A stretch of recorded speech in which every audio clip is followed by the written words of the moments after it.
Kenworth is a name that shouldn't be on our roads today. While other giants like the White Motor Company fell into a hole of debt and bad choices, Kenworth kept rolling. In this video, I'm going to show you 10 things you didn't know about Kenworth trucks that will change how you see every rig on the highway. 10. The secret behind the name. Most people think Kenworth is just a fancy word, but the truth is much simpler. It's a mix of two men who wanted to build a better tool for the mud. Back in the early 1900s, Harry Kent and Edgar Worthington were trying to solve a problem. They lived in the Pacific Northwest where the trees are huge and the roads are basically just piles of wet dirt. Somebody wanted to move heavy timber, but the trucks of the day were little more than souped-up pickups with wooden beds. They didn't just want to build a machine, they wanted to build a lifeline. In 1923, they merged their names, Kent and Worthington, to create Kenworth.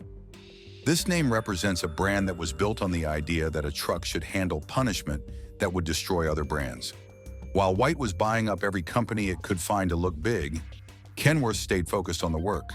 They knew that if you build a truck for the hardest job on earth, it can do any job. 9. The Iron Mask Radiator. If you look at an old Kenworth, you'll see a radiator that looks like it belongs on a night in the Middle Ages. This was the Iron Mask. It wasn't just for show. In the early days, cooling was a massive problem. If your engine got too hot, the metal would warp and the truck would die on the side of the road. We saw this later with the Max Force engine disaster, where heat literally melted the company from the inside out. Kenworth's solution was to build a radiator so big and so tough that it could handle the heat of a blast furnace. The Iron Mask became a symbol of strength. It told every driver that this truck wasn't a toy, it was an industrial powerhouse. But after coming up with this design, there was one thing that the company would do that completely changed the game for everyone else. I'll tell you about that move in a minute, but first we have to look at how they treated their customers. 8. They don't build trucks for everyone. One of the biggest mistakes the White Motor Company made was trying to be everything to everyone. They bought farming gear, mining trucks, and highway rigs, and they failed at all of them because they stretched themselves too thin. Kenworth took a different path. They focus on the custom build. If you go to a dealer to buy a Kenworth, you aren't just picking a color. You are picking the engine, the axles, and the frame. This is the what, why, and how of Kenworth's success. What is it? It's a custom-built machine. Why does it matter? Because a truck for a logger in Oregon shouldn't be the same as a truck for a fridge hauler in Florida. How do they do it? They keep their production flexible while others try to force everyone into the same box. This is why Kenworth survived the recessions that killed the mass-produced giants. 7. The 1933 diesel gamble. This next fact is a total game-changer. In 1933, the world was in the middle of the Great Depression. Gasoline was expensive and hard to find. Kenworth did something bold. They became the first American company to make diesel engines a standard option in their trucks. At the time, diesel was seen as a slow, heavy power source for ships and trains. Kenworth saw the opportunity that most others missed. They realized that diesel could give a driver more power and better fuel economy, which meant the driver could stay profitable. While Ford was still relying on gasoline V8s, Kenworth was moving into the future. This gamble paid off because it earned them a reputation for reliability that money couldn't buy. They proved that they weren't just following the market, they were leading it. 6. The M1 heavy wrecker. During World War II, every American truck maker became a military machine builder. White made scout cars and meat chopper half-tracks. Ford made tank engines and Jeeps. But Kenworth built the M1 heavy wrecker. This was the truck that saved the other trucks. If a tank or a big rig got stuck in the mud of Europe, the M1 was the only thing that could pull it out. It could handle the mud and shell fire that stopped conventional vehicles. The M1 proved that Kenworth knew how to scale strength. When the war ended, they didn't just stop. They took everything they learned about traverse terrain and structural integrity and put it into their civilian trucks. They built a machine that was meant to outlive the driver. 5. The anteater revolution. In the 1980s, the world changed again. Fuel was getting more expensive, and the government was passing new rules. Most trucks back then were shaped like bricks. They crashed into the wind instead of slicing through it. Kenworth looked at the math and saw that they needed to change or die. In 1985, they released the T600. Drivers hated it at first.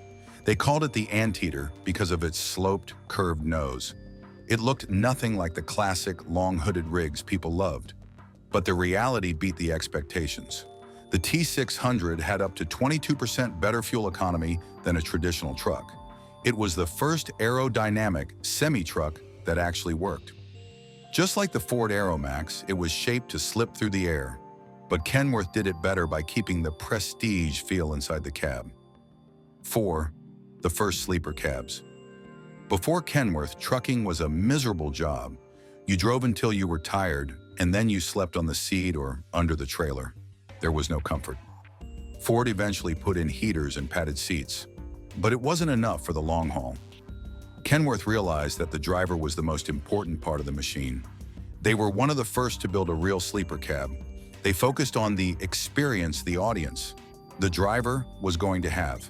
They made the cab a home. By the 1970s, their interiors had quilted insulation and enough headroom to stretch without hitting the roof. They understood that if a driver feels like they belong in the truck, they will stay loyal to the brand. This focus on the human side of trucking is why Kenworth has some of the most loyal fans in the world. 3. The Mount St. Helens survival. In 1980, Mount St. Helens exploded. It was a disaster that covered the Northwest in thick, gray ash. That ash was like ground-up glass. It got into the engines of every truck, every car, and every machine, and it chewed them to pieces. But there is a famous story among loggers about the Kenworths that were on the mountain that day. While other engines choked on the ash and died, the Kenworths, with their heavy-duty air filtration and iron mask heritage, kept moving. They were built for Arctic cold and desert heat, and everything in between. They hauled people to safety when nothing else could run. This isn't just a story.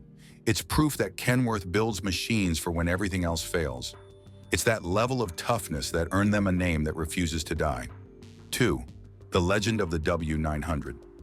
If you ask any kid to draw a truck, they will probably draw a Kenworth W900. It is the longest-running truck model in history. It has a hood so long it practically needs its own zip code. It represents the American legend of the open road. While other companies like Navistar were busy trying to outsmart the government with elegant engineering that didn't work, Kenworth kept refining the W900. They didn't try to change what made it great. They just made it better. They kept the chrome, the big stacks, and the square nose. But they put modern technology underneath. This is how you stay at the pinnacle of industrial achievement. You don't walk away from your best ideas, you protect them. 1. The billion-dollar corporate secret. Now we get to the number one thing you didn't know. In the 1940s, Kenworth was a small independent company. They were doing well, but they didn't have the money to survive a massive crash. In 1944, a company called PACCAR bought them. At the time, people thought it was the end of the independent Kenworth, but it was actually the move that saved them. You see, PACCAR did what the White Motor Company couldn't do. White bought companies to look big on paper, but they didn't know how to manage them. They drowned in debt and corporate politics. PACCAR was different. They gave Kenworth the money to grow, but they didn't mess with the engineering culture. They let Kenworth stay Kenworth. When the recessions hit and fuel prices jumped from 2 cents to 11 cents a gallon, Kenworth had the financial muscle of PACCAR behind them to survive. They didn't have to cut corners in manufacturing or compromise their standards to pay off short-term debt. They played the long game. While competitors like Ford were looking for massive returns and walked away when the big rigs got too expensive, Kenworth and PACCAR stayed in the fight. This corporate stability is the real reason Kenworth is still here today. It's not just about the metal, it's about the management that respects the engineering. They chose craftsmanship over profit until the profit followed the craftsmanship.